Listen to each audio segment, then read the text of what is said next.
Good afternoon, everyone. Good afternoon. So it's a minute early. I know we're not official, but the meeting, it's recording already. So apparently we've started. I just want to say good afternoon and just check in to make sure, at least in teaching and learning, in this committee, that we actually do all of the things that we are incorporating into our schools. And I think the thing that I'm talking about is being compassionate and empathetic. Before we get started with the work, right, we're still in a global crisis, contrary to what many people may believe. And it's important that we check on each other and make sure that we're okay. So in the chat, if you would like to, just put a word or a GIF in the chat that describes, is that Scion? That describes your why. Okay, so why are you in this work? Why are you a part of city schools? You can put a word there, or you can put a GIF there that describes your why. Commissioner Roberts, you can certainly just unmute and just talk to us. Hopefully you're doing all right. You already asked me how I was doing. Christian, is Kyrie with us? I don't believe Kyrie is, but we spoke earlier in the day and he said he was joining. Good afternoon, Christian. Good afternoon. Good to hear your voice too. Go ahead, Commissioner Roberts. We have a couple minutes before we get started. I am so excited to be here today. I think I am just thrilled to have some adult conversation around the work. Okay. Okay, it's not second grade curriculum. Amen. I am so excited each and every time that I have the honor of participating and working around Baltimore City Public Schools, not only because I'm a Baltimore City native, but also because I was once a Baltimore City Public School student. And so I am always team Baltimore City Schools, and I have a Baltimore City School student in my home.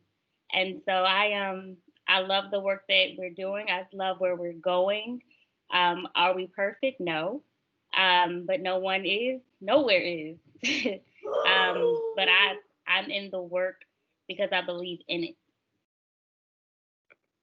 I agree with you. I believe in the work too, right? And the more we collaborate and work together, the better we will become. Will we always get it right? No, but the better we will become as we work together and collaborate. So I appreciate that. And please tell that energetic Scion that I said hello. I love Scion. I wish I could go back to elementary school. No, I don't. I don't wish that. And I like what we see in the chat with making a difference. The children are our focus. So that is a beautiful way to start our meeting today. We're calling it to order. Our October 6th Teaching and Learning Committee meeting for the Baltimore City Board of School Commissioners. And we are beginning. Dawn, it's great to see you. Dawn Shirey, I can see you there. It's great to see you. And we're going to start. Lori, thank you. Making a positive difference in children and families' lives. That's important. Dr. Fink, I see that. Christian, I see the echo. Awesome. Janice, it's always great to see you and to hear your contributions. And this is a great way to start this meeting. A lot to do. So, Dawn, we're up to you. We're ready for our 21st Century Learning Academic Planning update.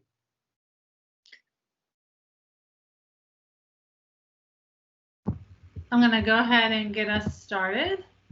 Are we good? Everyone can see my screen? Yes, ma'am. Perfect. So good afternoon, all. My name is Dawn Shirey. I'm the Director of 21st Century Learning, and I have with me today Ms. Jenna Shaw. Jenna? Good afternoon, everyone. And Jenna is the Educational Specialist in 21st Century Learning as well. And so we're going to talk a little bit about the 21st Century Academic Plan. So I always want to start off with a reminder around our academic planning process, that we do work with our schools around what teaching and learning will look like in the new building. And so we look at a pedagogical approach or a focus area. We identify that with the school. We also look at processes and procedures to help create a safe environment and culture within the school. And then we try to tie in community traditions from that school, particularly if they're emerging schools as well, from both schools, into the pedagogical approach if at all possible. We work with the instructional leadership team and the broader stakeholders to really have a study around potential academic focus areas based on their vision of learning in the new building. And when we are merging schools, we have that stakeholder group and that instructional leadership team, or ILT, composed of folks from both or multiple schools that are merging together. After you identify the focus area, we do create a scope and a work plan that includes what the instructional programming will be, what the ongoing professional learning for staff will be, what the school climate, the various types of supports for students, families, and overall school will be, how we'll engage families and community, and how we'll leverage those partnerships to implement the academic focus area. So today, we're going to talk specifically around 5 schools that are opening this year. Although this is the 21st century update, there are 2 schools that are net zero schools that we also did the full process with, and that's Holabird and Graceland. So we'll start with Mary Rodman. Mary Rodman opened September 8th. It is a blended learning site. It's 100% project school, so we didn't do the same kind of process that we normally would do because they already had their focus area as part of the 100% project, but we did support them in ongoing professional development. Students at Mary Rodman, as part of the blended learning approach, will experience enhanced instructional practices using technology integration, and they did start that prior to the pandemic, so they were already looking at blended learning models, and will continue that as they move forward and as we come back in hybrid and live models over time. So not only are they using the technology to support learning, they're also using it to support ongoing preference of the learner and the needs of the specific learner. So really to differentiate and individualize instruction, and then using those technologies not only during the school day, but also in after school programming. In the picture, it's students from Mary Rodman. This was back in the fall of last year. You know, our pictures are a little dated at this point because we weren't back live. So we do have some older pictures than we normally would. But these are students doing an online math intervention during station rotation model, which is a blended learning model. Our next school is Holabird, which is a net zero school. And their academic focus area is environmental sustainability. This school is, students will engage in quarterly cross-curricular environmental sustainability projects that will focus on water, land, and energy. And it will vary by grade level. So for example, pre-K and K will start with water, and they'll look at what is water? Why do we need water? What are some problems with water, and how do we solve the problems with water? So they have these inquiry questions each quarter that finally get them to this project around really solving problems around water at the pre-K level and also at the 5-6 level, and then land at the 1st and 2nd grade level, and then energy at 3rd, 4th, 7th, and so they're looking at this from a focused view around their immediate community in the Holabird area. Then they'll look at it more broadly around Baltimore, and then even more broadly in the middle school grades, what does it look like globally? So it really is inquiry-based around solutions to sustainability issues over time.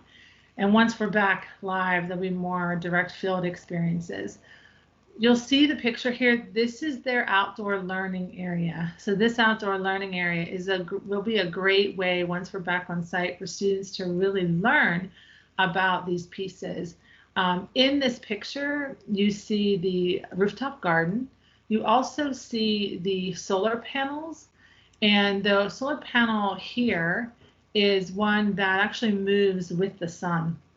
So it is a tracking panel. And so when you're on the roof at certain times of the day, you can actually see it tilting and moving with the sun. There will be a weather station on the roof as well. And the school has an energy dashboard, solar tubes, so lots of energy components in the building that will allow students to use the building to implement their sustainability focus.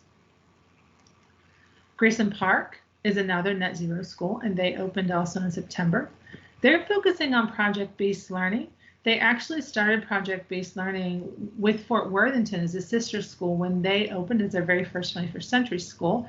And so they're continuing with project-based learning to make it even stronger and to begin to weave in more of the environmental sustainability components in those projects. So students in this at Graceland will work towards more complex. Initially, the projects were a little more basic and were within 1 or 2 content areas. So they're working towards more complex cross-curricular projects, and they are using the gold standard design model. And so they're looking at sustained inquiry, having a driving question, making sure it's authentic and related to the real world and the workplace, allowing students to have voice and choice around what the specific focus of their project will be, but also around how they present that project in terms of final product, reflecting with each other and with the teacher, critiquing with each other, and having a public product that they share across. In the picture, this student, the driving question for the project was, how do we support animal habitats in our community? And so the student researched an animal and its habitat, and then created a slide presentation to share that information, as well as to share what they can actually do in the community to preserve the habitat. We have 2 schools opening mid-year, and one of them is Medfield Heights. Its academic focus area will be STEAM, science, technology, engineering, arts, and mathematics. And so students will participate in quarterly cross-curricular STEAM projects. They'll also, this year, it'll be a focus on technology and arts integration across all content areas to really get that pop within the STEAM. And then they'll also add STEAM-related field experiences, maybe virtual right now, but eventually will be hands-on and in the field.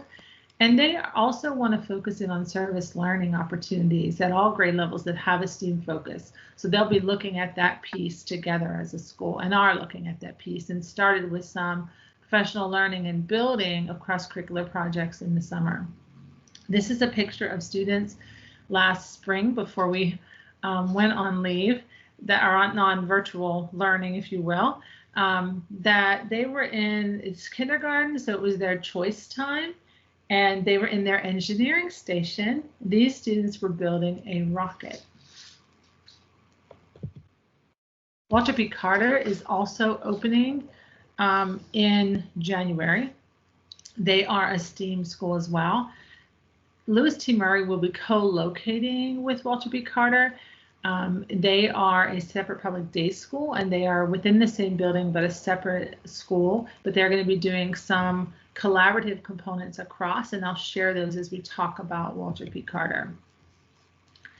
So Walter P. Carter, they also are working on STEAM connections and tech integration across all content areas, as well as the related field experiences. Extracurricular STEAM opportunities are really important here as well, and they're looking at both the robotics program, which is the picture, which is the Mighty Makers Junior Lego robotics team. You can see they're smiling. These are actually really little ones. These are kindergarten and first graders that are doing Lego robotics, and so we're starting to get them into coding. Science Olympiad, media production they'll be adding when they get into their new space. They have the nifty coding competition, as well as other pieces that they're looking at along the way as they grow. As it will be co-located, we're also looking at opportunities for students to be ambassadors, so that we'll have Walter P. Carter students really be ambassadors for the Lewis T. Murray students, particularly since Lewis T. Murray will be moving in a little later because of the transition piece. And so there'll be an opportunity for Lewis T. Murray students and families to potentially come into the site in the spring, and for the Walter P. Carter students to tour them through their new building and really start that true partnership and friendship together. There's also a program called Special Olympics Young Athletes, where you partner your students without your general education peers with your students that have disabilities. And so they actually work together as athletes, and they have an opportunity to grow together in whatever athletic event that they're focusing on. And so that is a program that they will be implementing once they come together in the same building.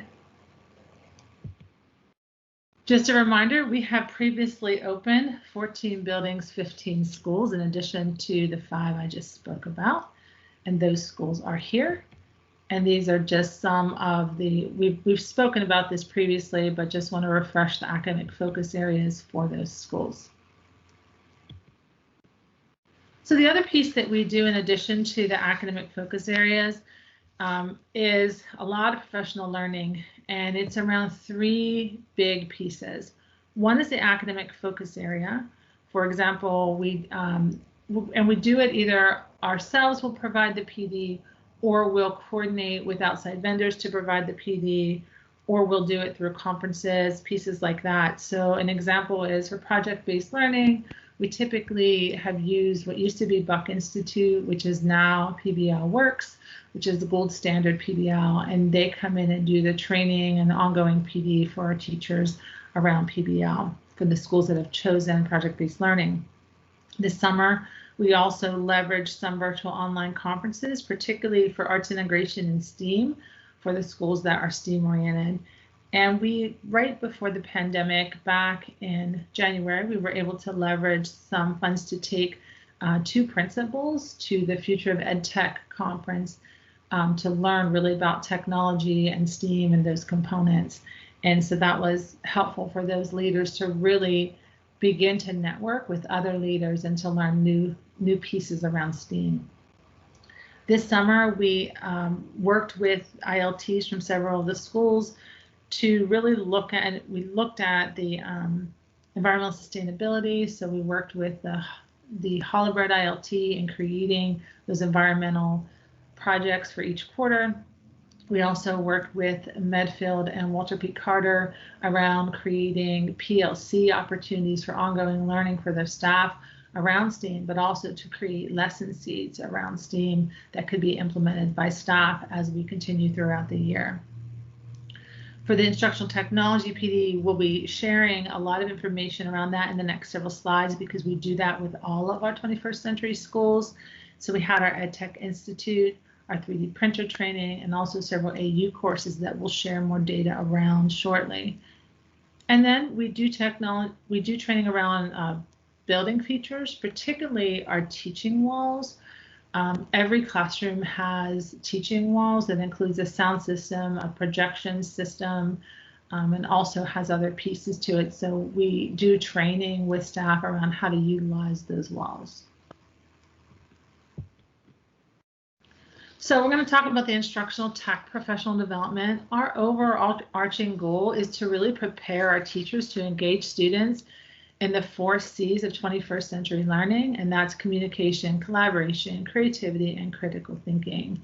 And we do that by using technology to meet the needs of all learners and to differentiate instruction. So we're really excited about our summer EdTech Institute. This summer was our 4th year, and it's grown tremendously. And this kind of gives you a little bit of the structure for the Institute, because for us, it's not just about training teachers and that week of PD. It's also about what we do prior to that week to build and grow our teachers and our leaders in our district, if you will. So it starts off with our district teams. Let me back up. It is 4 days of professional learning, but it starts off with our district team. And our district team is more than the 21st century learning team. It's also the Office of Media Instructional Tech team. It's also the Special Ed Instructional Tech team. So we work together with folks across the district, and we set the vision and goals together. We support some of the other players that I'm going to talk about in a moment. And we actually built and facilitated sessions ourselves within the Institute as well. We decided to do a lead manager. So we have a teacher that went through a process with us and was brought on to kind of lead this program to really build their leadership skills. And so they supported the leads, which I'll talk about in a moment, as well as gave feedback to sessions along the way and helped to build the kickoff sessions that we had each day. Our leads, and we had 4 leads, also teachers, went through a process with us, And they actually coached our session builders. Most of these individuals were facilitators for us previously.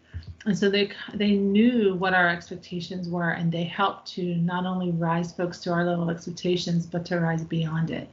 They helped to manage the content and give feedback for their session developers, and they helped to build the kickoff sessions. And then we had 7 session developers. Each of them created 2 sessions that they implemented in the Institute. They built them, they facilitated them, and then they supported each other within the sessions by giving feedback, by being moderators for the sessions.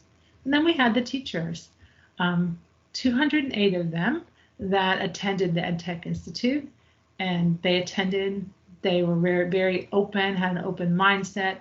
They learned new skills, they applied that new knowledge, and now they're supporting not just their peers, but the students in their building to implement that knowledge. So we had 4 days in August, and all these individuals came together to support those 4 days. And we started each day, and I'll show you a schedule in the following slide, with a kickoff video. We were fully virtual because of the pandemic. We had 30 unique session offerings, so it was really workshop style. And so we start with kickoff video, and then they had sessions each day, and they were able to choose based on they were linked around the 4 C's. They were also linked around, are they a beginner session or an intermediate session? And they also could choose both synchronous or asynchronous options. So lots of choice here. Of the 208 participants, 129 were from the 5 schools opening this year that are both 21st century and net zero that I spoke about earlier. And 79 were from previously open 21st century schools. So we had the opportunity to open it up to previous schools as well, and had a nice turnout from those schools. This is a sample schedule, and this happens to be from the 3rd day of the Institute. Everything is linkable. We had our own site, and when a participant came on, not only could they peruse, there was a brochure kind of live on the site that gave information about each session, but then also in the schedule for the day, they could see the slides and any other materials and resources which they still have access to. And so you see that on this particular day, in Learning Block 1, they had 7 synchronous choices or asynchronous choices, which were video that live on our site that they could do at their own speed during that time frame. And so they had 3 learning blocks after the kickoff, and then they had a debrief at the end of the day that they could focus either on planning together in a team, sharing what they learned and their resources with each other, or getting troubleshooting support. And so we had a really, really good feedback, and Jenna's going to share some of that feedback with you now. Thanks, Dawn.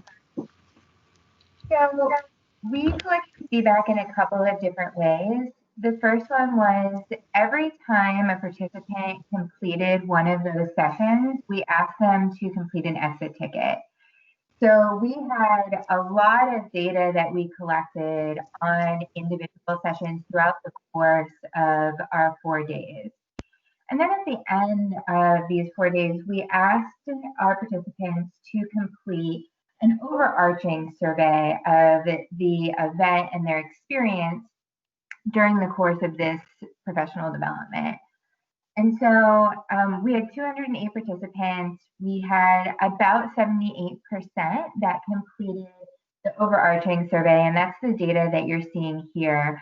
And I'll just point to the fact that we had really overwhelmingly positive data around the implementation, the ability to implement these virtual learning tools and strategies, looking at how skills were increased during this professional development, and then also exposure to new platforms and tools that would increase engagement and benefit students. And so this was the response that we got from our participants at the end of those 4 days. Here's the next slide. We also had an opportunity for participants to give us some written data in a narrative form, and we pulled some of those trends here. A lot of our participants talked about the tools and the apps that they learned about being new to them and finding them to be extremely helpful in thinking about moving forward with virtual learning. In addition to those tools and the training itself being directly related to their content area or their grade level, we got overwhelming feedback around how participants felt having the option of being able to engage in sessions both synchronously and asynchronously, as well as having the ability to choose sessions based on their own ability level. Some of our sessions were for beginners, some of them were for all audiences. We had a number of sessions for advanced learners and who felt that they were at the top of that spectrum. And so we got a lot of feedback, positive feedback around that. In addition to feedback, just telling us that the flow of the day and the facilitators really met their needs. And then we also got really important feedback around how we continue to grow this event and the professional development that we do in the future. And this was the first time that a lot of our teachers had engaged in a multi-day professional development that was virtual and 100% online. And there was a lot of virtual learning fatigue, in addition to just having a lot of information over those 4 days that was given to them. And so the feedback that we got was around providing more time for practice and process. We had 90-minute blocks, but folks really wanted more time to dive in. And then just thinking around how we can make the logistics and navigating a virtual professional development even more streamlined for next year. And we pulled out a couple of pieces of praise, and I won't read all of these, but I'll just point to what we really heard from folks, especially a lot of our veteran teachers who had not engaged in a virtual professional development like this before, is that they really got a lot out of it, and they were able to walk away with a lot of information and a lot of tools and strategies that they could use, in addition to just being in a place where those 4 days allowed them to increase their comfort level and to really gain those skills that they didn't have before they embarked on this 4-day professional development with us. So in addition to that Summer Institute, we have put together some that are ongoing professional development for our teachers. And so the fall of 2019 into the winter of 2020, we offered 4 AU courses that we offered to 21st century teachers. These courses were also approved for CPD credits. So any teacher that completed the requirements received those AUs. These were hybrid courses during this time, so they involved online and in-person instruction. And we were able to offer those at our 21st century schools. We worked with teachers in the district to design these, and they were also our facilitators. And we resubmitted 3 out of 4 of those and added 1 additional course for our summer AU course offering. So our online portfolio differentiation with technology and learner profiles, we resubmitted and we offered those again in the summer, and then we added the 21st century learning spaces. And this course was really about using physical and virtual spaces to allow for increased use of the 4 C's throughout instruction. And overall, we've gotten really positive feedback around these courses as well. This is overarching feedback that we, from a survey that we give out at the end of our courses, just to ask folks, again, how prepared they feel after taking this course to use these strategies, how prepared they feel to help their students use these strategies, We asked about their how prepared they feel for using these strategies themselves, and then also for the participant outcomes and goals. And so we gather a lot of data after these courses, but overarchingly just really positive feedback around strongly agree with these overarching questions. Thank you, Jenna. And so together, our next steps are going to be to continue to provide professional development support for our schools in implementing their academic focus area. We need to think around, and we're starting to implement for our STEM gear. We typically do STEM gear training each summer around use of Spiros and Cubettos and drones and makeys and things that I think we showed you a few of those last year. This year we weren't able to do that in our summer PD. We had originally planned to, but because we were fully virtual, you really need the gear in hand to do these. So we're hoping to do some small group sessions, just like we'll be doing small group sessions for the teaching walls for teachers on some of the district half days. So we're going to leverage some of that so that we can be socially distant during that time and at least train experts at each school to really support the ongoing PD with the STEM gear. We'll also expand our PD offerings for instructional tech integration. We work with a broader online learning team to support ongoing PD, but then we also want to support PD for 21st century schools in instructional tech like we have in the past.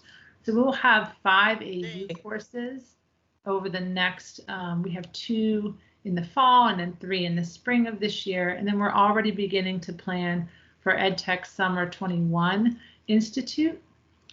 And then we have the visioning, stakeholder feedback, and planning for the schools opening in 21-22, which is quite a few schools at this point. We'll have Calverton, James Mosier, Govans, Patterson High School, Robert Coleman, Hartford Heights, Sharp, Leadenhall. Claremont will open in 22-23, which will be co-located with Patterson, and then Lewis T. Murray, which is co-located with Walter B. Cardin, will come in a little later. And then mid-year, we'll have Northwood. And then the last piece is really looking at some processes for determining the efficacy after several years of academic focus implementation. And so how we can do that in a more, in a stronger way. And so we're working with some other district departments to figure that out. So that's the overview of an update for 21st century learning. Are there any questions? Thank you so much, Dawn and your team, for every time you all present. Each year, at least that I've been on, it's just so many wonderful things that are happening in these 21st century spaces. And so I just want to celebrate and applaud you all for the work that you all are doing and making sure that our young people and our staff are growing. Clearly, these are cultural shifts that you also are implementing. Commissioner Sykes, I want to bring you in first if you have any comments or questions about the 21st century academic update. Are you with us, Commissioner Sykes?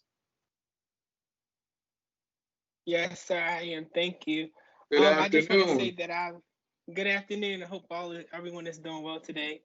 I just want to say, after hearing the good things that 21st century committee has brought to us, I'm glad glad to see it grow and see it flourish. I hope to see it within soon to be all of our schools that we can get it into, the programs that we have in the different just the different activities and the different things that the students are able to do within the buildings.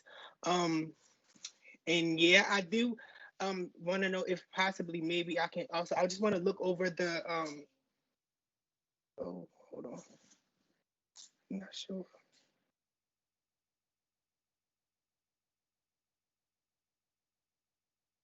Did I go out for a second? You did, but you're with us now. Oh, I apologize about that. Yes, okay. So yeah, I just wanted to know if I can look. I just wanted to probably be able to look over the slides maybe, or see part of the slides towards the ending, or just the slides period. I think that was all, if I could be able to. You should have them. Christian, does Kyrie does he have all of the materials? They're accessible on board docs. Okay. So Kyrie, if you would like, I can walk you through that once we finish this meeting so that you can access all of that. Yeah. But I agree with you. It would be nice if all of our buildings were in 21st century condition and we could offer all of our students the type of programming that we're talking about today. So I agree with you. Commissioner Roberts.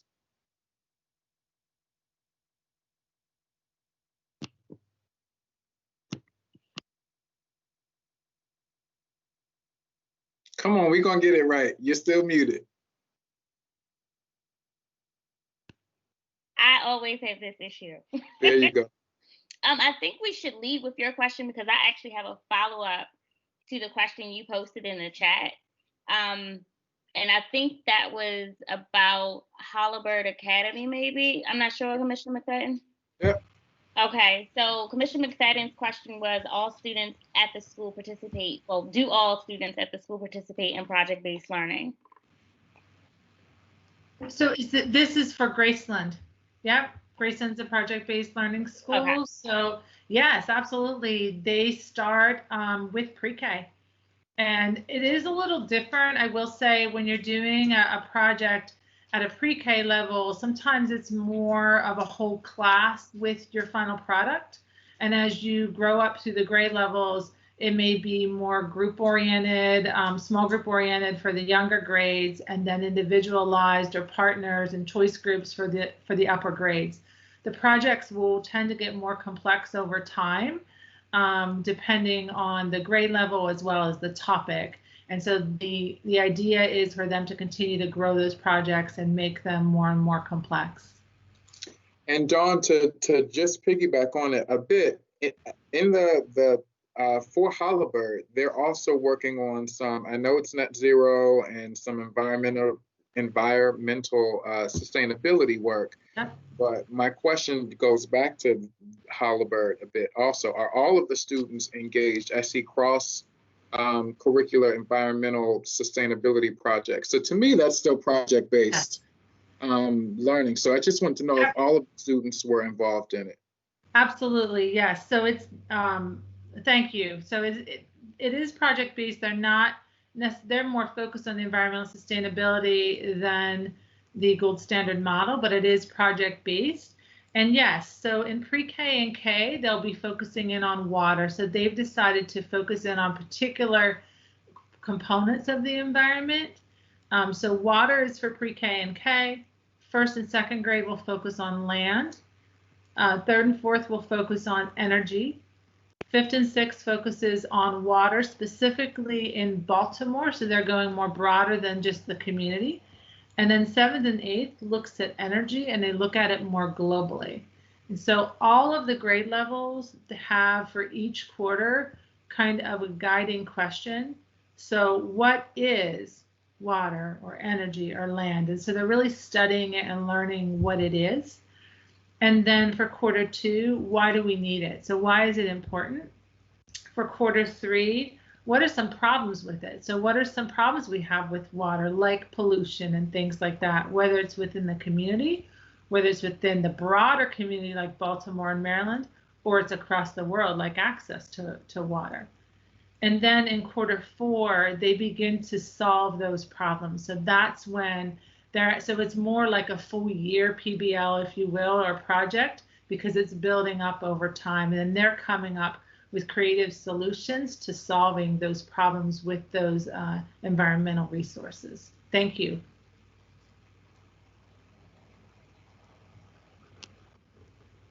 And I will say too, they're going to utilize their building to support that. So at the school, they'll actually have goldfish. They actually have a built-in little pond. I don't know if any of you did the tour, but there's a little pond right near the cafeteria that's built in. So they'll have koi in the pond. And so they'll begin to have, even within their building, that access with the water. And then also being able to see in the rooftop garden, the plants growing, right? Within the rooftop garden, there is a watering component up there as well. And then once you get into land, there are some garden elements within the grounds, as well as our bioretention ponds on the grounds that deal with both land and water. And then you take a look at the energy piece with the solar energy, both with the solar tubes and also with the solar panels. So Dawn, those, like, that makes me so excited. I'm almost like Commissioner Psych, that like my son, he goes to an arts integrated school. Like, I'm all for the hands-on components of learning. Where I am a little, where the disconnect lands for me is where or how does that look virtually? And a follow-up to that question would be, were there any types of professional development offered in your PD over the summer where it allowed or it kind of instructed the teachers or assisted the teachers rather on how they could best make those conversions? And then have you heard back from any of those instructors over the last 4 to 5 weeks to see what that looks like in this virtual setting? That's a great question, because it is very different virtually, right? And it's, to be honest with you, it's not quite as robust because they're not in their building and they can't utilize the components of their building. So these modules, last school year, once we collectively determined the school would be environmental sustainability focused, the ILT, I worked with the ILT and we came up with the structure together that I just mentioned around the focus per grade level and the guiding questions.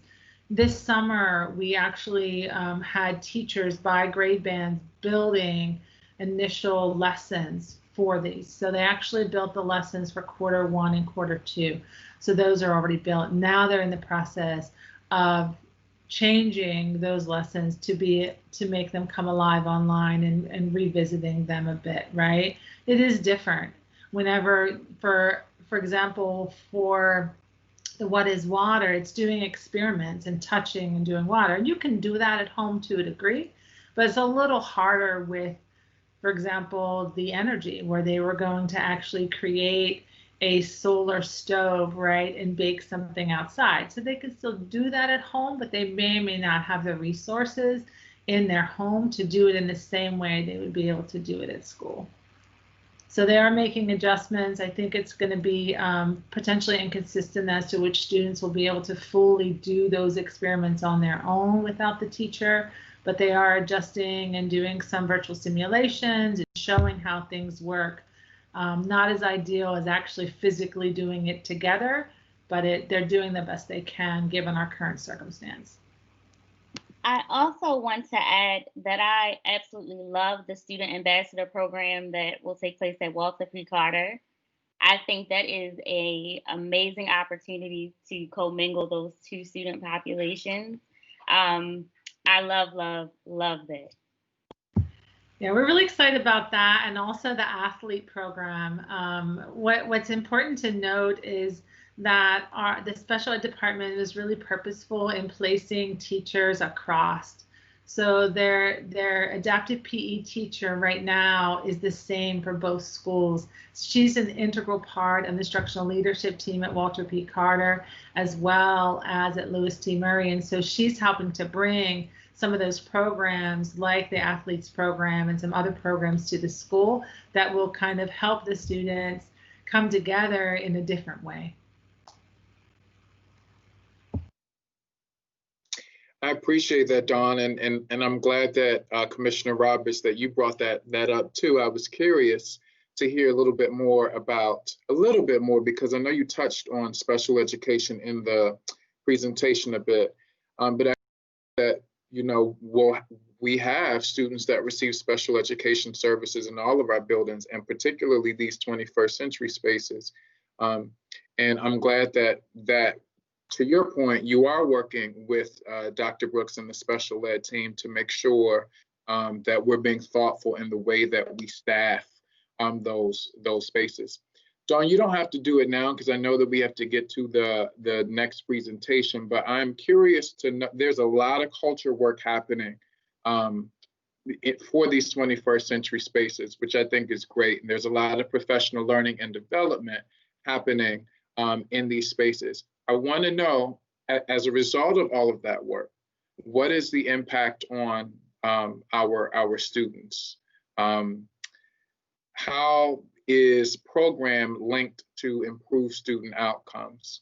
So I'm just thinking, in all of the 21st century spaces that you listed, you put the pictures of the spaces that have opened, that have started, and the spaces that we're about to occupy. I'm curious to know, specifically for the ones in the past, which is why you don't have to give it to us now, but what is the impact? So as a result of all of this work, it's all great work. How are our students growing and progressing in these spaces as a result of being in the new space, having access to the space, the materials, the resources that are there, and then as a result of the professional learning? Because I know that it is fairly intense, but it's a change in culture. So I wanted, if you could send that, or maybe we can touch bases offline. I'd just be interested to know, what is that direct correlation? Because I know that we are making gains, but I would just like to see them. Yeah, I think it's something we could get back to you with at a deeper level. But I will say, overarchingly, the first step in many of those schools is increased enrollment. Sure. And we saw that early on. And so that's, in terms of specific student outcomes, we'd have to get that back to you in terms of that specific piece. Sure, I appreciate that, Dawn. Commissioners, any additional questions or comments before we transition?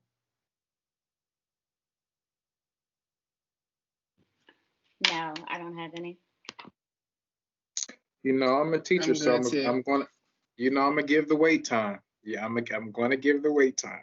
All right, but thank you so much, Dawn and Jenna, for being with us today and presenting all of these wonderful things happening. And we look forward to seeing our students in these spaces very soon. So thank you, Dawn. You're welcome. Thank you. We are ready for our Office of Whole Child Services and Support, the update, and the 2021 plan. Wonderful. Thank you very much. Good afternoon, commissioners, chiefs, colleagues, families, and community partners. It's really exciting to be here. We are thrilled to be able to provide you with this overview of our office and the update on what we are working on this year. Moving on. Hey, Dr. Warren. Can you hear me okay? Yeah, I just wanted to say hello. You said hello, so we're saying hello back. Thank you for greeting us. So I am joined today by members of my team, and I will introduce them in just a minute, but the Whole Child Leadership Team. We are going to do a quick overview of our office just to make sure that everyone is familiar with our structure, and then we'll dive into providing some updates. Since we haven't had a chance to talk with you as an office for a little while, we wanted to share a bit about our highlights from last year, the distance learning period in the spring, the summer, and then what we're working on as we move into this year. And along the way, we're going to throw in a couple of really quick videos so that you get to feel a little bit of what this is like on the ground. One is from a principal and one from a home and hospital teacher. And then we'll give a little bit of time at the end for some questions. So just to make sure everyone is familiar, we have 3 large offices and then a couple of smaller offices within our broader whole child department. So one is focused on student wholeness. That's the office led by Katia Stokes. We've got the Office of Student Conduct and Attendance, and then, that's led by Lori Hines, and then the Home and Hospital Office led by Dr. Fink. And as you can see, each of those offices is responsible for a large number of strategies and activities within their different realms. So we won't be going through all of those things today. We're going to hit some of the highlights from some of the key areas of work. And then as you can see within my office, we also have the athletics program led by Tiffany Bird and our extracurricular and engagement initiatives led by Danny Byerson.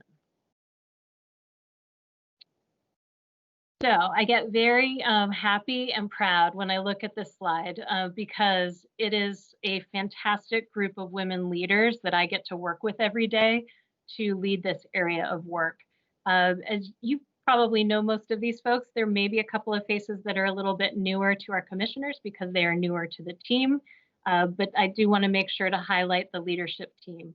So Katia Stokes, who was our Teacher of the Year back in 2013, and continues to do great things. She joined our team first as a coordinator and was promoted to the Director of Student Wholeness about a year ago now. Dr. Fink, Louise Fink, is the head of our home and hospital program, which, as you saw in the previous slide, covers many different areas of work, actually, not just home and hospital teaching. Dr. Fink, she may correct me later, but I think she's been with the district for over 45 years now. And so she brings incredible wisdom and historic memory and knowledge and connections to our team, and we love having her with us. Ms. Lori Hines, who leads our work around student conduct and attendance, has been working on the suspension services team for many years. She got promoted to the director role some time back, and then I threw the attendance thing at her after the fact, and she's been great about coming up to speed on all the attendance work as well, which is really, under our current circumstances, proving to be a huge piece of work, which we'll tell you a little bit more about later. Many of you know Ms. Tiffany Bird, who knows athletics like nobody else I know. I never thought that would be such a challenging and complicated body of work, but trust me, it is. And so Tiffany teaches me new things every week about that area of work. And then two of our newer members are Ms. Angela Holland, who has been on the team leading a grant-funded project, but recently came over to serve as our manager for whole child services and support. So she, I have high hopes for how she's going to help us both organize our work and just do a better job of communicating all the great things that are going on and making sure that we are being as strategic as possible moving forward. And then finally, Ms. Danny Byerson, who recently came over to us from Windsor Hills Elementary Middle School, where she was a wonderful science teacher. It was a little hard to steal her away from the classroom, but we're so excited to have her on the team, really focusing on the extracurricular and enrichment programming. And so moving along, each of them will speak about their areas of work in a minute. What I also wanted to note here, and we won't go through all these one by one, but this slide just gives you a little bit of a sense of the way that we've been building this team. So we have been around as an office for about 3 years now, and it has been a long, slow process to make sure that we've got the right people on the team, you know, the right people in the right seats on the bus, so to speak. And we are just really excited about the talent that we've managed to attract and add, including some very recent hires, some of which are represented here. So this is not an exhaustive list, but we've been doing some great hiring, and we're really thrilled with the team that we've managed to put together. Okay. So as a refresher, we've shown this slide before, but I think because the whole child work and the work around student wholeness, it can feel a little bit amorphous sometimes, frankly, because it covers so many different things, and it can help a little bit to have a visual that buckets it out like this. So if we think about our blueprint for success, which prioritizes literacy, leadership, and student wholeness, we think of student wholeness, or that focus on nurturing the whole child, as being foundational to everything that we do. So the whole notion behind this is that in order for our students to learn and thrive and lead both now and into the future, we need to see them and honor them and nurture them as the whole people that they are and as the unique individuals that they are. And in order to do that, we have to both create safe and welcoming and joyful learning environments that serve as a place where students want to come to school and feel comfortable and able to connect to people, both students and adults, and to learn. We need to specifically focus in on students' health, their physical health, as well as their mental and emotional health and well-being. We also need to make sure that the adults that are working directly with students have what they need and are working on their own social emotional skills and relationship building capacity so that our young people are truly safe and supported every day. And then the third big area of work that we focus on is making sure that our students are engaged and inspired by the content that they receive and by the well-rounded education that they receive, so that they want to come to school. Attendance is critical for students to succeed. And not only do we want them to come to school, but we want to be sure that when they attend, that we are nurturing their individual interests and passions. So that is a key part of the wholeness strategy that I think is a little bit unique to Baltimore. You don't see that in everybody's whole child strategy, but we really want to focus in on those individual student identities, passions, and experiences. And then cross-cutting all of those things, we know that we need to build strong partnerships with families and students, as well as continuing to focus on equity and how equity, particularly racial equity, connects to this work that we do around student wholeness. And then the last thing I will say before we dive in is that while this is our team's update, and it represents some of the work that our office is doing, it's really important to stress that this work is a team effort across the entire district and with our community. So it's no one office alone that can really nurture students' holistic well-being. It's something that we do in partnership with offices across the district, as well as with our schools, our families, our students, and our community partners. So with that, we're going to dive into our highlights and our plans, and I'm going to turn it over to Ms. Katia Stokes for the first segment. Thank you, Dr. Warren. Greetings, everyone. As Dr. Warren stated, my name is Katia Stokes, and I have the honor of serving as the Director of Student Wholeness. It is my pleasure to share with you a few highlights of our work. Due to the time restrictions that we have, or the time that we have available for us today, I will not have the opportunity to thoroughly cover everything that you will see on the slides. However, I will do my best to focus on the key aspects of the work that have been instrumental to shaping how our office services schools, and the work that will be important moving forward in the upcoming school year. So in all that we do, we are really cognizant of making sure that our work supports the needs of schools and is responsive to the feedback received from staff, families, as well as students. The one resounding area of request from schools was for our team to make available to administrators, teachers, and families more opportunities to really develop a deeper understanding of social emotional learning and restorative practices. And by deeper, I mean what it looks like in action, in the classroom, in the home, and in leadership practice.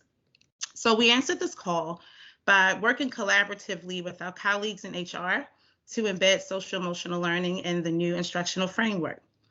The advent of COVID-19, while it was unexpected, really propelled our work and opened a new opportunity for us to model and provide resources to teachers and administrators to really make the work of SEL and RP actionable and real. So the wholeness activities and the caring for the leader circles, and the caring for the leader circles you'll see highlighted here as healing circles for adults. Those were two supports that were birthed out of COVID-19. And those were two supports that teachers and school administrators seemed to really appreciate, utilize, and gain great benefit from. The wholeness activities were scripted lessons that were created by our team, and we really focused on practices such as gratitude, mindfulness, proactive circles, and movement, and provided these activities for teachers to implement daily. The caring for the leader circles were for principals, and these were opportunities for principals to have a safe, well, I should say brave space, right? For administrators to check in emotionally with colleagues and to reflect on strategies for engaging their school teams and conversations that focus on relationship building and well-being. Moreover, these two supports seems to truly provide teachers and administrators really tangible, practical means to apply social emotional learning and restorative practices from their respective seats. We will continue to provide these services for the upcoming school year. I do want to particularly highlight the professional development that was provided at the end of the school year. We had an opportunity to have a whole day just focused just on wholeness. And I'll really share this quote that I think kind of encapsulates what feedback we received from teachers. And it's a quote from Audre Lorde. "Caring for myself is not self-indulgence, but it is self-preservation." During these sessions, the PD, we really went all out and really tried to do something different for teachers. And our sessions range from SEL and arts integration to mindfulness for teachers, and really focusing on healing-centered engagement for adults as well as students. We've received an overwhelming request to really continue this moving forward. Teachers really truly appreciated the opportunity to really have PD that focus really on self-care and really giving them an opportunity to create and rewrite the narrative, particularly after a really challenging school year. For our families, we have really strengthened our partnership for this upcoming school year with the Family Engagement Team, and we will be partnering with them to provide several sessions that really will focus on wholeness. Again, that focus on what is it? What does it mean? What does this look like in my home? How can I make sure that I am supporting my child in the same way? So we will be offering that through our Parent Cafe, as well as the Parent University platform. At this time, I am really pleased to introduce a video from Principal Baba Olumiji, who will take a few seconds just to share for you his personal testimony and reflection on the Caring for the Leader Circle.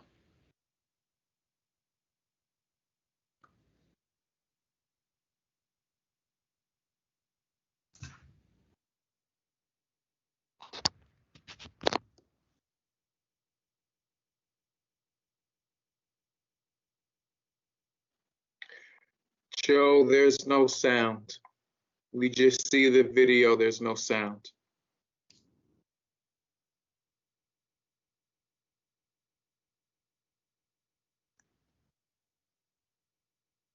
There's still no sound, so I'm not sure if it's just me or if it's the whole group.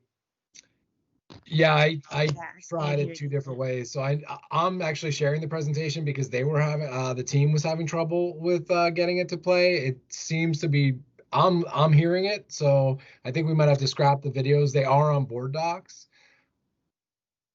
When the video is up, there should be a place that says enable video audio. Does that come up for you? Because I think it would be nice to see it during the meeting. Yeah, I can't see that. Commissioner McFadden, I could try if you all would like. I don't know if it would help. Yes, if you can, that would be really helpful. I think it would be helpful for everyone to hear that testimony from the principal. See what I can do.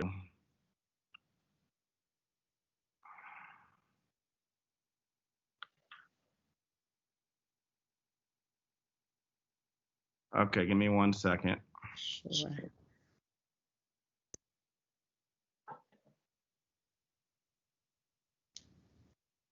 Okay, can you see my screen? What are y'all seeing? We don't see your screen yet, Christian. Yep. Okay, hold on. Let me try something else then. Just do the desktop. Now is it showing? No? Yeah. Oh, okay. Good afternoon. My name is Baba Olumiji, and I'm the proud principal of Johnson Square Elementary School, located on 1101 Valley Street, where our lives do depend on our education. I'm here this afternoon to talk about ACUBIN and the Caring for the Leaders Circle. I'll start by talking about how I arrived at attending these circles. Last spring, while trying to lead through COVID as a first-year principal, we experienced a loss in my family of one of our elders. She passed away from COVID in New York. And that put me in a pretty dark place, to be very transparent. And so I needed something. So when I saw the Caring for the Leader Circle update and Chief Davis's daily message, I decided to attend. What the circles did was, first of all, it provided a safe space as a school leader to talk about the stresses and challenges that come with trying to lead others while also trying to take care of yourself, which is very real in the period we're in, where we're trying to make sure that we are in a space to take care of our families, take care of our communities, take care of our teachers, but also trying to keep ourselves whole. It pushed my thinking in that trying to receive challenges with grace, even though the work that we're doing is still urgent because we are charged with providing our children with the best education possible, even in the circumstances that we find ourselves in. But as leaders, how we have to still model grace while not diminishing expectations for our staff, for our students, for our families. And I think the greatest gift that I received from the circle was the opportunity to connect with colleagues underneath the guidance of our facilitator, Ms. Cole. Ms. Cole was fantastic.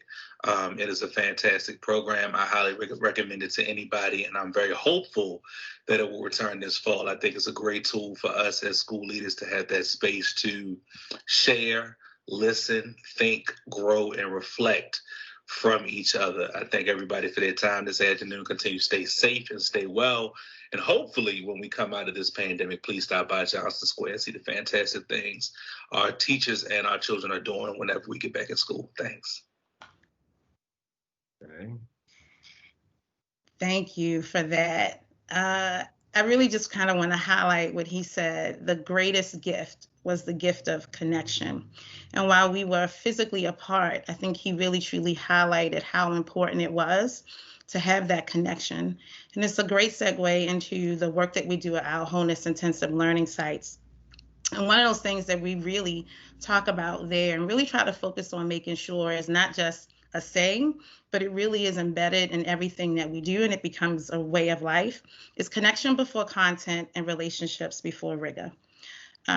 54 of our schools have a designation as Wholeness intensive learning sites. From its inception, it was the goal to have social and emotional learning and restorative practices implemented systemically, starting with a cohort of schools. The driving levers for achieving this systemic implementation of SEL and RP at our schools have really been coaching, high quality professional development, and the creation of school-wide wholeness plans. Two key partners for providing consultative and coaching support to district and school-based teams have been ACABIN, which you heard Principal Olamiji reference in the video, as well as, which is the Collaborative for Academic, Social, and Emotional Learning. In their wholeness plans, schools are gradually focusing on addressing and implementing key indicators that have been identified by national experts as necessary for truly embedding SEL and restorative approaches throughout the practices of the school, and for making sure that social and emotional learning and restorative practices truly undergird and becomes the foundation for creating a safe, supportive, connected school community. CASEL has provided us 10 key indicators for SEL, and the International Institute for Restorative Practices provides us the indicators for monitoring and assessing high quality implementation of restorative practices. For this upcoming school year, the key indicators for our schools that are really going into social emotional learning, those would be authentic family partnerships. Again, going back to what I said earlier about really making sure we're having a robust partnership with family engagement, supportive school and class climate, systems for continuous improvement, and adult SEL. The work at the Wholeness sites has been evaluated by two partners, Hanover Research and the Institute of Educational Policy at Johns Hopkins University. The evaluations have truly focused on the implementation of systemic practices and supports at the school. So at this time, I want to just kind of briefly highlight some of the data from the research. So from Hanover Research, it comprised of interviews, surveys from students, as well as focus groups. So 73% of staff reported that SEL-centered activities within the schools have positively impacted school and administrative support. And 69% of staff reported SEL activities having a positive impact on student engagement. One anecdotal piece that I really want to share is one school champion said, many of our schools have begun to address children as more than just behaviors. Let me say that again. Many of our schools have begun to address children as more than just behaviors. The conversation has shifted in our school. We're using a lot of more holistic strategies to try and address situations with care. If you have not seen it, there was a recent publishing in the Baltimore Sun, particularly focused on the work of the implementation of restorative practices at our cohort schools. It is entitled Restorative Practices in Baltimore City Schools, a Research Update and Implementation Guide. If you have not had a chance to check it out, I really encourage you to. It really talks about, again, the data that really supports the positive impact of restorative practices being implemented in schools. And so 2 of those data points, 72% of school staff reported improved school climate. And in the cohort 1 schools, this particular study was focused on cohort 1 schools. Suspensions in those cohort schools reduced by 44% in 1 year. I do want to publicly thank the Open Society Institute, who has been a consistent funding partner for us and a strong advocate for implementing RP in schools. Next slide, please.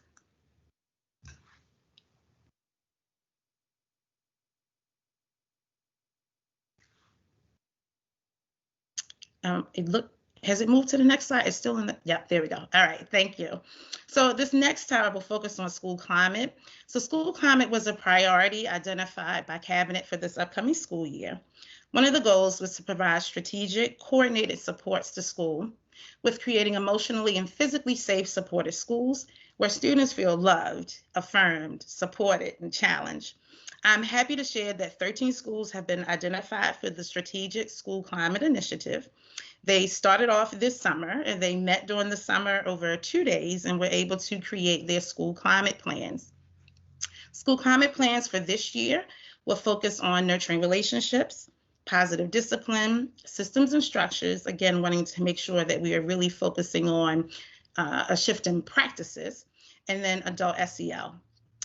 Through this initiative, schools will receive coaching from a designated climate coach, and the coaching will be the equivalent of 1 day per week.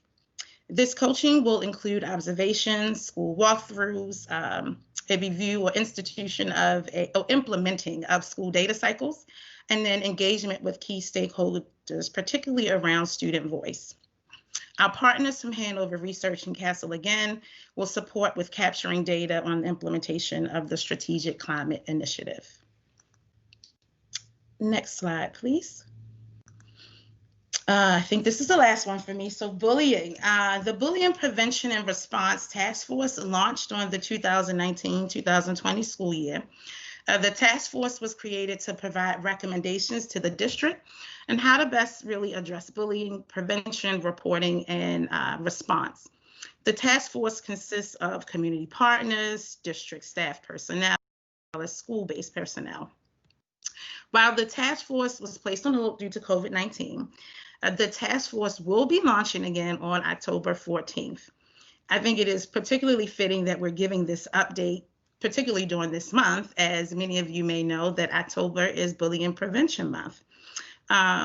Although the work of the task force was paused in the spring, one of the key things that the task force really wanted to make sure happen was for us to have a stronger focus during the month of October.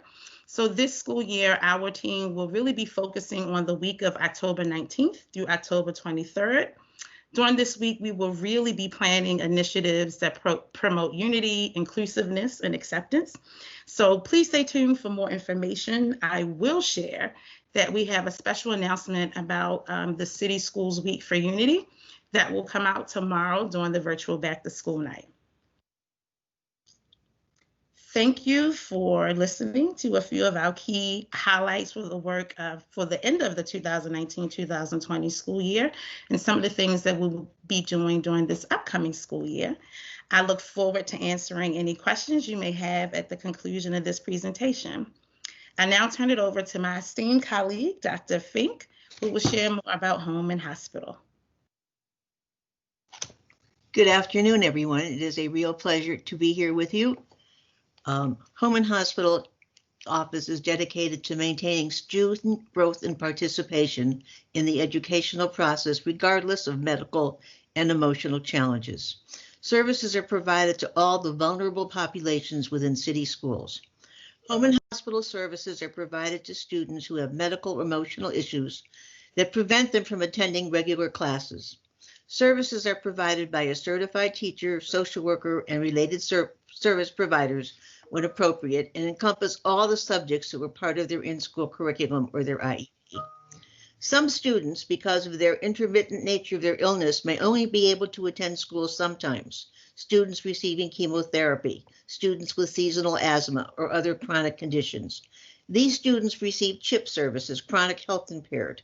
Their parents may call the teacher in the morning for educational support on any day their condition causes them to be absent. During the 2019-2020 school year, 480 students received home teaching, 350 students received hospital teaching, and 1,300 students received CHIP services. We also provided instruction to 48 pregnant girls during their last 2 weeks of pregnancy and first 6 weeks postpartum. We also linked them with services for them and their babies. The last quarter of 2020, all students received virtual services. Currently, students are receiving virtual services, but in-person teaching has started at the hospitals. Our dedicated hospital teachers requested that they be allowed to return, and the hospitals requested that they come back. After negotiations to meet health and safety requirements, they are doing what they love best, helping our most vulnerable students. Also, in response to new COMAR regulations, we have extended the availability of CHIP services to pregnant and parenting teens so they have support while juggling the requirements of parenting in school. We have 5 partners: Hope Health, Catholic Charities, University of Maryland, Johns Hopkins Bayview, and Time Incorporated that provide in-school mental health services at 130 schools. The model changed due to the COVID emergency and moved to teletherapy. We are proud to tell you that over 3,000 students were seen between March 1st and August 31st via teletherapy. Our current model continues to be teletherapy, and everyone is planning for the return to school. The budget for the program was close to $6,000. City School contributes $1.5 million grant to the model, and the other funding comes from the public behavioral health system through Medicaid, Behavioral Health System Baltimore, the state block grant, the city grant, a grant for substance abuse, and private foundation. A little commercial. We would love to expand to all schools and are always seeking funding to add additional schools to the roster. Next slide. One of the things that we office does and does well is providing support for service students experiencing homelessness. COVID and the general malaise impacted homeless services as well. It is hard to believe that city schools served 3,450 homeless students during the 2019-2020 school year, and we added that because we got some additional data as we were preparing the slides. We have hired a second homeless liaison, provided tutoring in the shelters, and maintained contact with the homeless advocate. We provided virtual tutoring, made outreach calls to the students, assisted with device distributions, helped parents acquire their EBT cards, and maintain linkages with advocates throughout. Currently, we are providing ongoing services, working to expand daytime services in the shelters, aiding unaccompanied youth, and helping to identify newly homeless students. We have also applied for a new McKinney-Vento grant, and in there have requested funding for the services for the bilingual associate to help with our growing Latino population. We continue to work with the advocates, and we continue to pray for the day that they won't need us. We will have no more homeless students. It is now my pleasure to esteem my esteemed colleague, the Director of Athletics, Tiffany Bird. Thank you so much, Dr. Fink. The Office of Interscholastic Athletics currently provides oversight to 19 high school programs with as many as 19 sport offerings available. We have minimal programming offered at the middle school level, but with additional staff that we added this year, we will examine opportunities for expansion. We are extremely thankful for our partnerships with Under Armour, the Baltimore Ravens, and Positive Coaching Alliance. These partnerships increase our ability to help students experience interscholastic athletics, not just as an opportunity to excel on the field or court, but as a pathway to build leadership and character through sport participation. The pandemic has required us to re-envision athletic participation opportunities, but we remain committed to providing programming to foster academic excellence, promote ideals of citizenship, and build a sense of community. We have worked with our stakeholders to develop a return to play plan that aligns with the roadmap for return to interscholastic athletics and extracurricular activities guidance provided by the State Athletic Association. However, It is important to remember that this is a very fluid situation. We recognize the mental, social, and physical health of our students is greatly influenced by the interactions that they have with each other and their coaches. We will continue to develop plans that maximize participation opportunities, ranging from virtual to in-person activities, while prioritizing the health, safety, and access to resources for all students. At this time, I will pass the baton to Ms. Byerson to highlight the work in extracurricular activities and engagement. Good afternoon, everyone. It's an honor to be here. Again, my name is Danny Byerson, and I am the new kid on the block with as an educational specialist for extracurricular activities, enrichment, and student engagement. I just want to briefly go over some of the progress that we've made thus far. And pre-2019-2020 school year, pre-pandemic, and also pre-me, there was still work as far as towards this bucket of work with the execution of the cross-functional work group, as well as finding and planning for and securing funding to support enrichment and extracurricular activities. During the 2019-2020 school year, during distance learning and over the summer, I had the distinct privilege of joining the team in the Office of Whole Child Services and Support, and began the work of really trying to incorporate extracurricular activities and enrichment offerings in the virtual setting and starting to really field what that looks like. And then during this school year, we've really begun the work for laying the groundwork for developing guidance for schools as far as how to implement and execute extracurricular offerings or enrichment offerings for their students. We've been meeting with partners as well as developing guidance around outdoor enrichment opportunities. And then also the development of a district-wide page for parents and students, to locate and find resources, enrichment resources available to them in a one-stop shop kind of format, so that way they can continue to encourage their children to find opportunities and offerings that stoke their passions and their interests. And last but certainly not least, we are working towards continuing to support the Gay Straight Alliance programs that are in certain schools across the city, to make sure that we are still supporting our LGBTQ students, even while we are continuing to remain in the virtual learning climate. With that being said, I want to thank you for your time, and I'm going to toss it to my colleague, Ms. Lori Hines.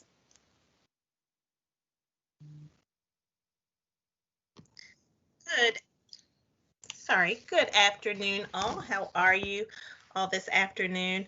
I'm so happy to be able to share with you some of the points for student attendance and student conduct. So my name is Lori Hines. I'm the Director of Student Conduct and Attendance, and so glad to be here with you all on today. As Dr. Warren stated, last year, the bucket of work around attendance, I was passed that baton, and so we developed a draft plan this last school year of the attendance strategy, and we began to work on that. And we also had a second position that was added to our attendance team, which we were so grateful for. So we began our work on attendance, and as soon as we got the ball rolling on that, COVID hit us. And so we had to quickly shift our focus for attendance, and as COVID was upon us, our attendance quickly shifted to reaching out to families and ensuring that families were okay and making contact with families because we were no longer in school buildings. So we devised a really good attendance work group, and we created an attendance guidance plan around what attendance should look like during that COVID period, during the distance learning period. And again, our focus was more on contacting and connecting with families and making sure they were okay. So of course, we had to increase that rigor as the year progressed on, and we moved into the 2021 school year, and we quickly shifted our focus, and we wanted to express the fact that school attendance is very important, even if we are in a virtual setting, that students should participate in synchronous learning with their teachers every single day, 5 days a week. Virtual learning is not an option. It is the way of life that we're experiencing now. So we really wanted to stress the importance of attendance, and again, attending every single day of the week, 5 days a week, participating in synchronous learning. However, we did realize that there were some extenuating circumstances in which students would not be able to participate in a synchronous manner. And so we also made provisions so that students could still get credit for attending school in an asynchronous manner, in asynchronous learning. We began to develop and to conduct many professional development opportunities for students so that they could build their attendance teams, focusing on their attendance data and connecting with families so that they could really have a strong start to the school year. We developed what was called an attendance triage team at the beginning of, well, actually it was during the summer. And what we really were focusing on was that student count up until September the 30th. It was a collaboration across offices. We led the endeavor of the attendance triage team, but it was really a strong collaboration across many offices, and excellent work came out of that as we collaborated as a district. So we're very, very proud of our attendance team. Again, that focus was not only on attendance, but it was also on enrollment and that student count. And so we met every single day at the end of the day to really review that data, and so that we could push and galvanize our support so that we could connect with all of our families so that they could show. It was immunizations, no-shows, attendance, and enrollment that we really, again, brought our efforts together and collaborated in a way in which we're very proud. That was supposed to last until September, but because there was such good work coming out of that collaboration, we have decided to extend that daily meeting through October. And then from there, we will look at, having other means of looking at our data and bringing our resources together throughout the remainder of the year. Student conduct. So before, again, our pre-pandemic, every year we have to revise our student code of conduct. And so we were partnering with advocates and other organizations such as BTU to really revise to bring revisions to our code of conduct. We also developed a state mandated disproportionality strategy last year. That was the first time that we did that, to really look at some of the disproportionalities in discipline. And we also gained a brand new position, which was our safety conferencing specialist. And so she was really able to be the facilitator between different families when there were issues, so that we could prevent suspensions. And so that work was excellent. It was great. Schools were loving it. But then again, COVID hit us. During the summertime, we also developed a work group for attendance, and we began to develop our work groups around attendance and creating guidance, which has gone through several iterations for I was talking about the attendance, but also for our student code of conduct. We developed a work group around that as well, and we developed guidance for our applying the code of conduct in a virtual setting, as well as when we're able to go back to school in a hybrid setting as well. And during that time of COVID, I'm pleased to report, we had 0 suspensions.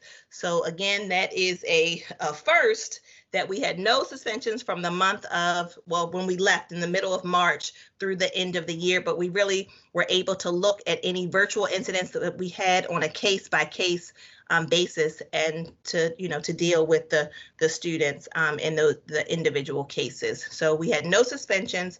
So this year, the code of conduct still does apply in the virtual setting. And again, we have created guidance to go along with the code of conduct and in the virtual setting. And we also have developed guidance for when we do return to school. We are also really focusing around the disproportionalities. We're partnering with Katia's branch of our office to increase our restorative approaches around that. And we have also partnered with the Office of Equity with Dr. Tracy Durant, and Katia is a part of that as well. And we have developed a series. It's called Push Out, which is a documentary that you may have seen, which deals with disproportionality around Black females, because we realized that not only Baltimore City, but nationwide, suspensions had really increased amongst Black girls. And so we wanted to dive into that a little bit deeper. And so we have developed a series that you all are invited to. It's in November. It will run the first 3 Wednesdays in November. And we'll watch a little bit of the documentary during each of the sessions, and then have panelists discussions around issues around disproportionality around Black girls. So we're really proud of that work as well. And we look forward to continuing the work for attendance and student conduct, as we have a strong team now. We have more team members, and the rubber is really meeting the road, and we are excited about the work that we are doing to better our students. So thank you so much for this opportunity. Thank you so much, Ms. Hines. And I think you all can see what a strong, wonderful team we put together. As we transition into the question time, I did just want to make sure that we highlight and show our gratitude for OSI, Annie E. Casey Foundation, the Blaustein Foundation, Under Armour, and the Baltimore Ravens, who have all been contributing to this work around student wholeness and athletics. We've got other people who've contributed as well, but those have been key allies for us in the last couple of years. And we're happy to take any questions you have.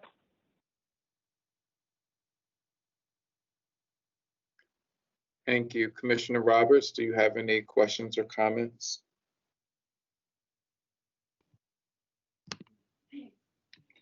Good evening. Thank you so much for your presentation. I want to go back to slide 8.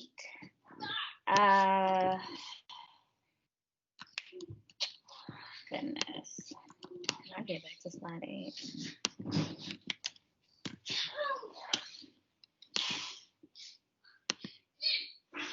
So I think my question is around, so we have 2019, 2020 distance learning in summer, and also the 2021 plan. I think my question in simplest form is, how are our teachers being whole, and what was the goal of reentry virtually for the teachers and students? And I think what I have a difficult time is seeing what the wholeness strategy is versus the district's blueprint strategy. And where did the teachers being whole, I think Ms. Stokes, you used the term, the greatest gift was the gift of connection, where we're in an environment where it doesn't allow for connection in that way. And so could you help me to see the overall blueprint goal and where the wholeness strategy aligns with that? Because you all are doing amazing work, and I just want to see like how you all are measuring success with your strategy versus the blueprint strategy. So let me just see if I can clarify. I want to make sure I'm answering your question. But as you know, within the broader blueprint strategy, the 3 areas of focus are literacy, leadership, and student wholeness. And within student wholeness, the sort of vision that was put out by the district back in 2017 called for an intensive focus on both social emotional learning and restorative practices. So that has been central to this work as we have rolled it out. And we have learned a lot as we've gone along, and it has continued to evolve. And of course, the other thing that happened was when the pandemic hit, we had to shift in all kinds of directions to make sure that we were meeting people's needs. But what I would say actually is that in some ways, I think the pandemic gave us an opportunity and an opening to do things on a broader district-wide scale that maybe we just hadn't quite had the capacity to do previously. The opportunity to connect with everybody across the district virtually at one time has been kind of amazing, because what it means is that we've been able to hold professional development sessions around social emotional learning and restorative practices for as many as 3,000 to 4,000 people at a time. So we've really had great uptake from both teachers and administrators, particularly throughout the pandemic and beyond. Prior to that, there was a more intensive focus on the intensive learning sites. So we spent quite a lot of time and team resources beginning in 2017 and then going into this last school year, selecting the intensive learning sites, getting those launched, developing the plans for support, professional development, and technical assistance for those schools. And then also, we didn't dedicate as much time to it here today, but the hiring and training and supervision of our 45 student wholeness specialists who are based throughout our intensive learning sites. And they all have a room that they work in and use to welcome students and support them. Because of the pandemic, that work around student social emotional support by wholeness specialists and others, as well as our support to teachers and administrators, all had to go virtual. So we added in the healing circles because we were seeing, even before the pandemic, frankly, seeing a need for some of the adults to have a space to process their own experiences, and also to see what those sort of restorative and social emotional processes looked like, to have that experience themselves, led by very highly skilled facilitators from our partner organizations, which then allows them to turn around and be better leaders of that work in their own schools. So I would say it's sort of been a mix of professional development, technical support and coaching on both SEL and restorative practices, increasingly a focus on connecting those things to healing and trauma-informed practice, as well as increasingly focusing on the equity work. But it's looked a little bit different in each of these phases as we have evolved from 2017 through the pandemic until now. Does that help at all to get at your question? And I'll add a little, just briefly. Yeah, go ahead. For the 2021 plan, what I did not really go into. So one of the things from the feedback from the Caring for the Leader Circles from the work stream group this summer was a request to expand that to also have a Caring for Teachers circle. And so those circles are occurring starting in the month of October. As Dr. Warren stated, we did have an opportunity to provide a professional development on trauma and restorative practices and approaches to a great majority of our teachers. I think it was about 3,900 maybe that attended for the systemic professional development. And as a part of that was also the opportunity for teachers to sign up for mindfulness sessions that were offered through our partner from Pure Edge during the month of September, which were 30-minute small mini sessions for teachers or staff to have an opportunity to check in. 15 minutes was really just for the staff to really do mindfulness, stretching, breathing. And then the last 15 minutes was an opportunity for them to learn how to actually implement and apply those practices inside of the classroom. And then also was a follow-up of just some coaching sessions for teachers directly from ACABIN. What we did hear from our teachers is while they really kind of understand the importance of having the trauma and restorative approaches, they really wanted a more intimate opportunity, because as you can imagine, that webinar style with 3,900 plus teachers is very difficult to get direct questions answered. And so during the month of September, our partners from ACABIN provided more smaller, intimate sessions for teachers to log on, to practice, to really talk through what are they experiencing virtually, difficulties with connection with students, and so how to really apply that in the setting.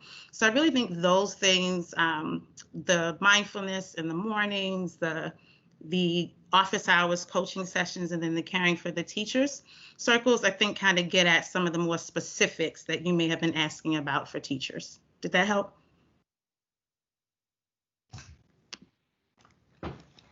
That was very helpful. Thank you so much.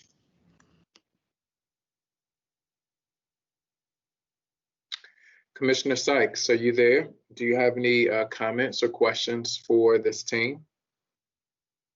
Yes, thank you. First, I would just like to say thank you for the presentation. It was very much so helpful. I did take a few notes, and I wanted to point out some things that I was really caught my eye, which was the implementing of the caring for the leader circle. I really feel like that's something that the leaders of schools and leaders period within the district need, because we're not only as students, we're not the only one who are having challenges. We all are. This is something new to everyone. So implementing this for them is it's pretty much for us a whole student wholeness and SEL. That is what it is for us, as it is for the leaders. So one of my questions was, since I think, if I'm not mistaken, all of the sites within city schools are not holding student wholeness sites yet. I don't believe so. My question is, where do we go from now to try to get this implemented within all of our sites, and even trying to make it a way that we can keep going with the caring for the leader circle and continue implementing it throughout the year and years to come? That's a great question. Thank you so much. So one of the things is that at this stage, we technically have, 6 intensive learning sites, but we had a couple of schools, one that closed and one that changed its status. So we're actually down a couple right now. I think when the district launched the Blueprint vision, the idea was that everybody would sort of eventually become some kind of an intensive learning site. We had already, even before the pandemic hit, decided that we would sort of stop where we were for the moment, because we wanted to make sure that we really took on board all the learning that we were getting and the feedback that we were getting, to make sure that the intensive learning site experience was very well defined and clear. So we're kind of holding on that, but that doesn't mean that we can't get more of this to all the other schools. And I think that's where it's been really exciting to see the work that's been done and how the work has been received since the pandemic started, where because of the virtual experience, we've been able to connect with all schools rather than just with the intensive learning sites, both to do the professional development and to provide the student wholeness activities. So in theory, every class should now be integrating student wholeness and restorative practices activities. Katia's team has been hard at work churning out a whole new series of activities for this year. And so you should be seeing that at the classroom level. All of your teachers should be picking that up. And if you don't see it, we're going to want to hear about that too, so that we can work on trying to help more of our teachers use it. Katia, did you want to add something to that? Yeah, thank you for that. Was a very great question. The wholeness activities is really one of the key areas that we're hoping to really expand that reach. Because I would agree with you, we really want to make sure that this is something that's just not happening at certain schools, but all schools. No problem. But the wholeness activities are really meant to be that opportunity for students to have that check-in, and really, again, going back to that community and connection. So what we've provided in the wholeness activities, you'll see that there is an opportunity for a welcoming ritual that goes into the social emotional learning competencies. It really goes into a space for practicing the circles, expressing ideas, emotions, and thoughts, because we recognize that students having that ability to really share how they are also experiencing is really critical, right, in order for students to be able to really transition into this new virtual space. But we also provide sort of a menu of activities and practices that teachers can also do at the close of the day for students to have an opportunity to then reflect and then also focus on for the next day. So thank you for that. That was honestly very helpful. I appreciate it. And another 2 things that I did point out was, if I'm not mistaken, you Ms. Stokes, you said that many of our schools now begin to call our students more than just a behavior. And that honestly, that was something that really stood out with me, because that is something that we need to implement, period. We need to more so uplift our students and let them know that they're more than just a student, more than just someone from a community that is lack of resources. They're more than just they're more than anything, that they should be taught that they're not just statistics, that they're bigger than that. And that was something that I was taught growing up, that you can be whatever you want to be. And another thing that I did point out was Ms. Hines said that her team implemented the attendance triage team, which was something that I was like, that is what we need, especially with what's going on right now. And it's being virtual. A lot of students might not have the resources and might not be able to come to school every day. They're enrolled at the school, but unable to get on. So I think that triage team, that outreach team, is really important to have. So I just wanted to highlight those few things. Listen, I appreciate that. I'm going to tell you, go ahead and coin that, more than, hashtag more than. And I really want to just highlight that, because in social emotional learning, sometimes we have a tendency to just focus on it being about emotions. But when you really look at the circle, right, when you look at all the competencies, it is really truly about embodying who you are and being bold to embrace who you are. So it really is exploring your identity, really understanding who you are in the world. And then despite all the other narratives, like you really taking control and knowing that I get to determine and create that narrative for myself. So I really thank you for highlighting that.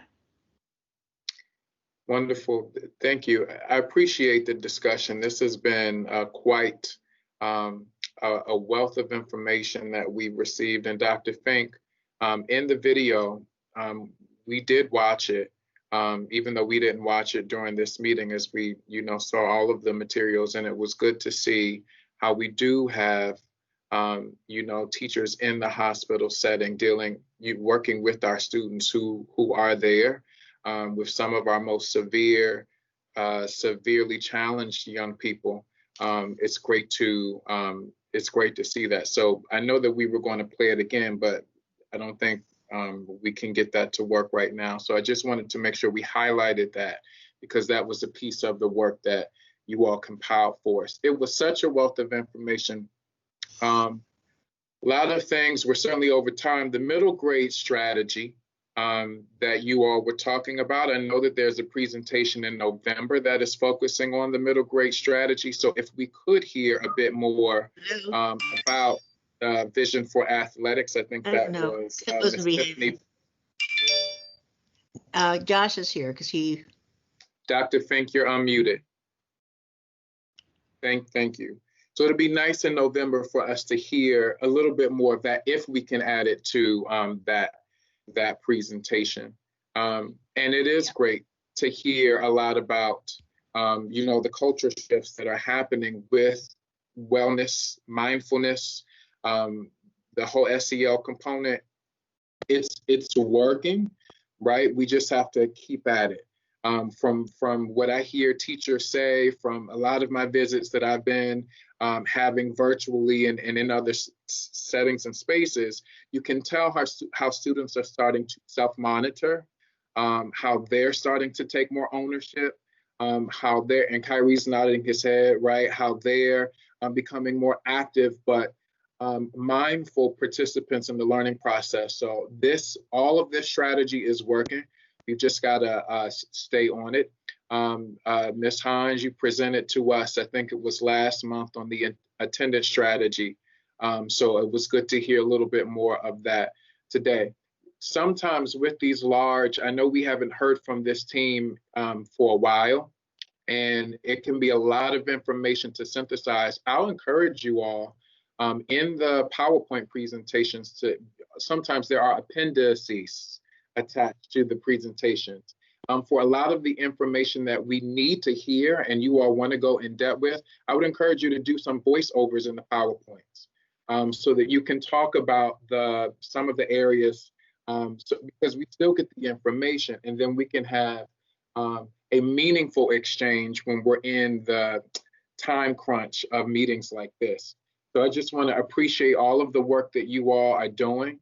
And we've got to keep at it because our young people deserve care. They deserve high quality resources and opportunities so that they can grow and make this city better and their communities better. So I appreciate all of what you all are doing. Thank you all so much. As we go into procurement, Joe, and we're just going to ask a few questions if commissioners have them. I know that I have a couple.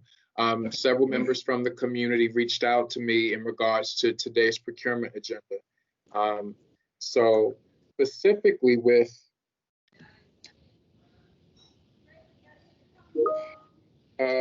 thank you, Dr. Warren.